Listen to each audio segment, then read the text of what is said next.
Le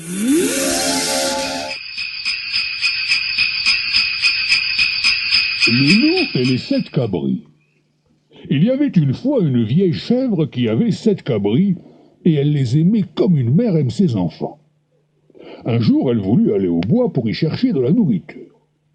Elle les appela tous les 7 autour d'elle et leur dit « Chers enfants, je vais au bois.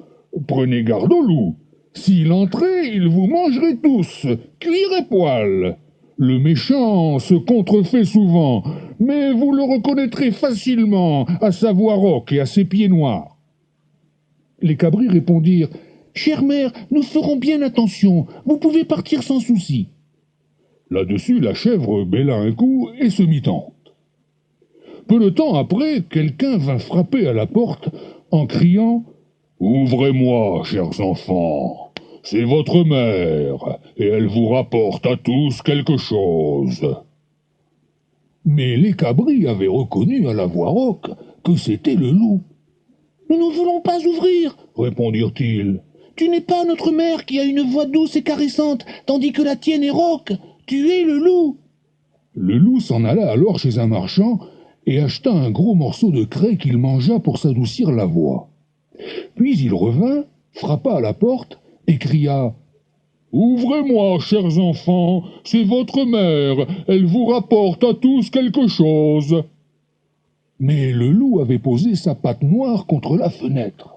Les cabris la virent et répondirent « Nous ne voulons pas ouvrir. Notre mère n'a pas de pieds noirs comme toi. Tu es le loup. » Le loup courut alors chez un boulanger et lui dit « Je me suis fait mal aux pieds, étendez-moi de la pâte dessus. » Et quand le boulanger eut enveloppé sa pâte, il courut chez le meunier et lui dit « Poudre-moi ma pâte de farine blanche. » Le fripon alla alors, pour la 3e fois, à la porte, frappa et dit « Chers enfants, ouvrez-moi, ouvrez-moi. Votre chère petite mère est revenue, et elle vous rapporte de la forêt à tous quelque chose. »« Montre-nous d'abord ta patte, » dirent les cabris, « afin que nous sachions si tu es notre petite mère. » Alors le loup posa sa patte contre la fenêtre, et quand ils virent qu'elle était blanche, ils crurent que tout était vrai, et ouvrirent la porte. Mais qui est-ce qui entra? Ce fut le loup. Ils eurent grand-peur et voulurent se cacher. L'un sauta sous la table, le second dans le lit, le 3e dans le fourneau, le 4e dans la cuisine, le 5e dans le buffet, le 6e sous la terrine à relaver, le 7e dans la caisse de l'horloge. Mais le loup les trouva tous, et ne fit pas de longs compliments. Il les avala l'un après l'autre dans sa gueule, à l'exception du plus jeune, qu'il ne put trouver dans la caisse de l'horloge. Quand le loup eut satisfait son envie, il s'en alla se coucher dehors, dans la verte prairie, sous un arbre, et commença à s'endormir. Bientôt après, la vieille chèvre rentra de la forêt. Ah Dieu, quel spectacle l'attendait!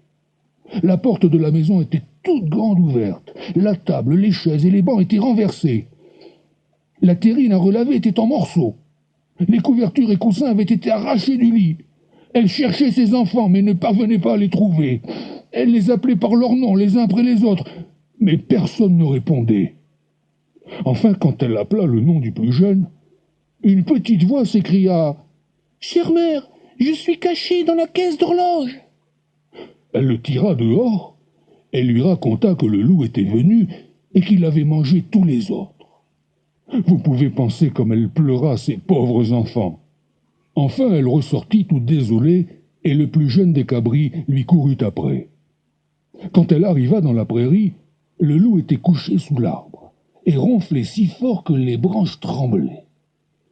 Elle le regarda de tous côtés, et s'aperçut que quelque chose remuait et gigotait dans son ventre si rempli.